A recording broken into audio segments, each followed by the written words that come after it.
حوالات کی سلاخوں کے پیچھے سے میں اسے نماز پڑھتا دیکھ رہا تھا۔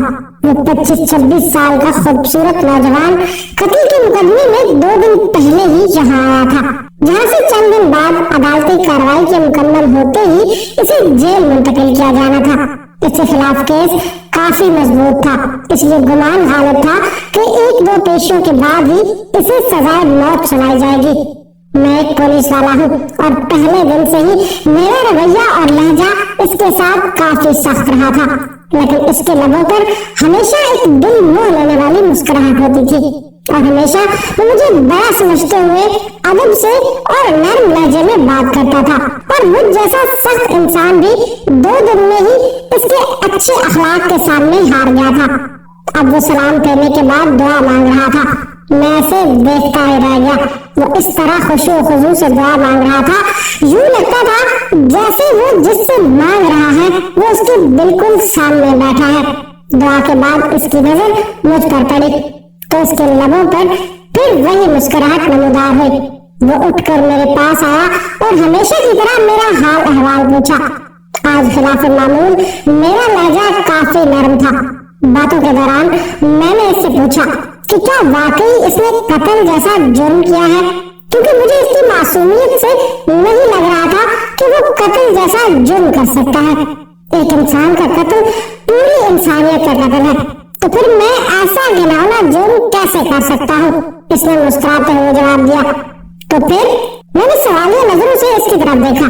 وہ بولا، جب اللہ اس دنیا میں کسی کو اختیارات دیتا ہے تو اکثر لوگ بھول جاتے ہیں کہ یہ اختیارات اللہ کی طرف سے امانت ہے۔ وہ ان سب کو اپنا کمال اور حق سمجھ بیٹھتے ہیں۔ میرے ساتھ بھی ایسا ہی ہوا ہے۔ ہمارے علاقے کے ایک بااثر انسان نے قتل کر دیا تھا اور اتفاق سے میں وہاں سے چند قدم دور تھا۔ اس نے الزام مجھ پر لگایا اور جھوٹے گواہ بھی تیار کر لیے، اور اب میں یہاں پہ ہوں۔ مجھے دکھ سا ہوا تو تمہارے گھر والوں نے کچھ نہیں کیا؟ گھر والوں نے اپنی سی کوشش کی، لیکن وہی بات، اس معاشرے میں لوگ بھی ڈر کے مارے اسی کا ساتھ دیتے ہیں جو طاقتور ہو۔ وہ پھر سے مسکرایا تھا۔ مجھے اس کے سکون کو دیکھ کر حیرت ہوئی۔ تمہیں ڈر نہیں لگتا کہ ہو سکتا ہے کچھ دنوں تک تمہیں موت کی سزا سنا دی جائے؟ انشاءاللہ مجھے کچھ نہیں ہوگا۔ میں نے اس کے آگے اپنی عرضی رکھی ہے جس کے سامنے بڑے سے بڑے بادشاہ کی بھی کوئی حیثیت نہیں۔ اس نے پر یقین لہجے میں جواب دیا۔ میں نے پھر سوالیہ نظروں سے اسے دیکھا۔ میں اپنے اللہ کی بات کر رہا ہوں، اسے میری بے گناہی کا علم ہے اور وہ مجھے کچھ نہیں ہونے دے گا۔ اس کے ہر لفظ سے محبت ٹپک رہی تھی۔